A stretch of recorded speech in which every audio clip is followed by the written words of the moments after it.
Helen Maxine Reddy, October 25, 1941, September 29, 2020, was an Australian-American singer, songwriter, author, actress, and activist.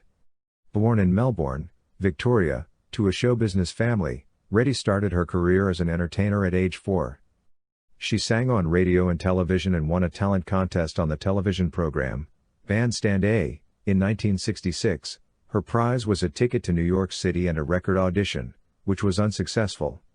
She pursued her international singing career by moving to Chicago, and subsequently, Los Angeles, where she made her debut singles One Way Ticket and I Believe in Music in 1968 and 1970, respectively. The B-side of the latter single, I Don't Know How to Love Him, reached number 8 on the pop chart of Canadian magazine RPM. She was signed to Capitol Records a year later. 2. During the 1970s, Reddy enjoyed international success, especially in the United States, where she placed 15 singles on the top 40 of the Billboard Hot 100. 6 made the top 10 and 3 reached number 1, including her signature hit I Am Woman. 3-4, she placed 25 songs on the Billboard Adult Contemporary chart, 15 made the top 10 and 8 reached number 1, 6 consecutively. In 1974, at the inaugural American Music Awards, she won the award for Favorite Pop/Rock Female Artist. On television, she was the first Australian to host a 1-hour weekly primetime variety show on an American network, along with specials that were seen in more than 40 countries. 5. Between the 1980s and 1990s, as her single I Can't Say Goodbye to You became her last to chart in the U.S., Reddy acted in musicals and recorded albums such as Center Stage before retiring from live performance in 2002. She returned to university in Australia, earned a degree, and practiced as a clinical hypnotherapist and motivational speaker. In 2011, after singing Breezin' along with the Breeze with her half-sister, Toni Lamond, for Lamond's birthday, Reddy decided to return to live performing. 5. Reddy's song I Am Woman played a significant role in popular culture, becoming an anthem for second-wave feminism. She came to be known as a feminist poster girl or a feminist icon. 6. In 2011, Billboard named her the number 28 adult contemporary artist of all time, number 9 woman. In 2013, the Chicago Tribune dubbed her the Queen of 70s Pop. 7. Helen Maxine Reddy 89, was born into a well-known Australian show business family in Melbourne to actress, singer, and dancer Stella Campbell, née Lamond, and Maxwell David Max Reddy, born 1914 in Melbourne, Victoria, a writer, producer, and actor. Her mother performed at the Majestic Theatre in Sydney and was best known as a regular cast member on the television programs Homicide, 1964, Country Town, 1971, and Bellbird, 1967. 10. During Reddy's childhood, she was educated at Tintern Grammar. 11. Her half-sister Toni Lamond and her nephew Tony Sheldon are actor-singers. 12. Reddy had Irish, Scottish, and English ancestry. 13. Her great-great-grandfather Edward Reddy was born 1855, in Dublin, Ireland. Her Scottish great-grandfather, Thomas Lamond, was a one-time mayor of Waterloo, New South Wales, whose patron was Hercules Robinson, 1st Baron Rosmead. 14.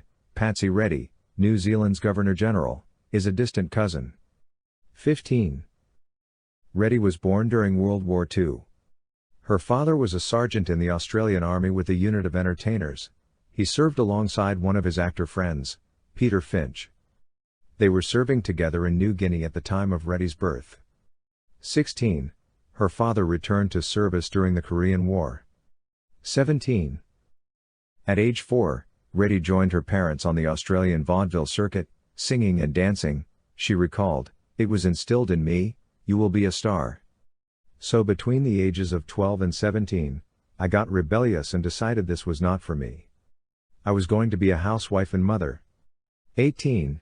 At age 12, due to her parents' constant touring nationwide and their arguing, Reddy went to live with her paternal aunt, Helen Nell Reddy, who was her role model, and as her aunt, she gave her niece stability, a sense of morality, and strength for her future career as a singer who motivated women.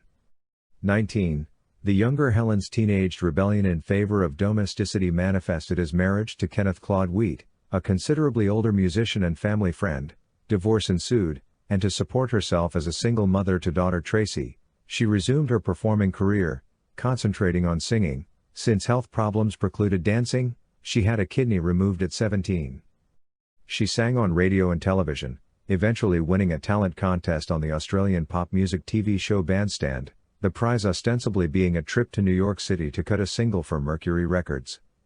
After arriving in New York in 1966, she was informed by Mercury that her prize was only the chance to audition for the label and that Mercury considered the Bandstand footage to constitute her audition, which was deemed unsuccessful.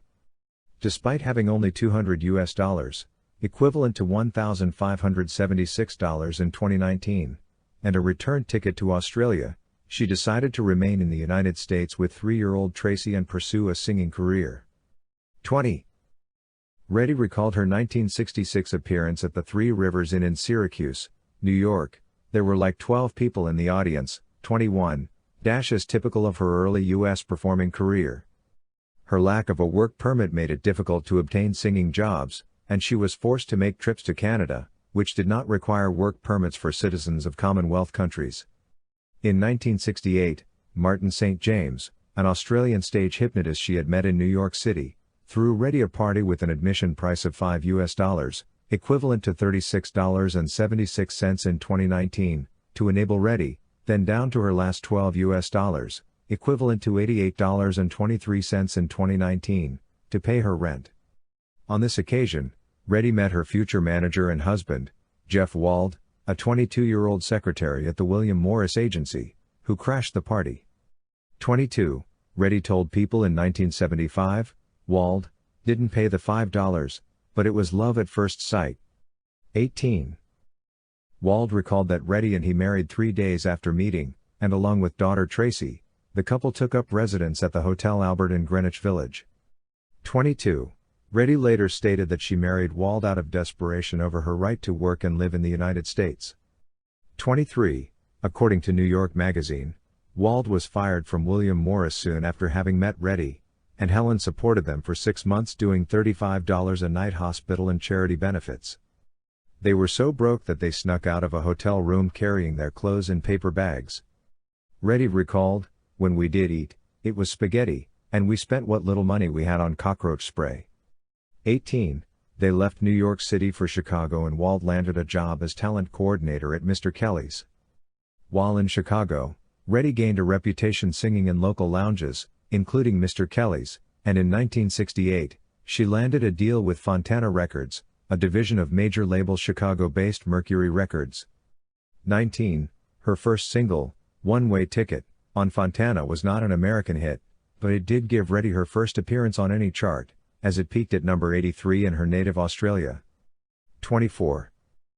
Within a year, Wald relocated Reddy and Tracy to Los Angeles, where he was hired at Capitol Records, the label under which Reddy was to attain stardom. However, Wald was hired and fired the same day.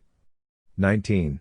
At the same time, in 1969, Reddy enrolled at the University of California, Los Angeles to study parapsychology and philosophy part-time. 25-26. Reddy became frustrated as Wald found success managing acts such as Deep Purple and Tiny Tim without making any evident effort to promote her. After 18 months of career inactivity, Reddy gave Wald an ultimatum: he must either revitalize her career or get out. Jeff threw himself into his new career as Mr. Helen Reddy. 5 months of phone calls to Capitol Records executive Artie Mogul finally paid off. Mogul agreed to let Helen cut one single if Jeff promised not to call for a month.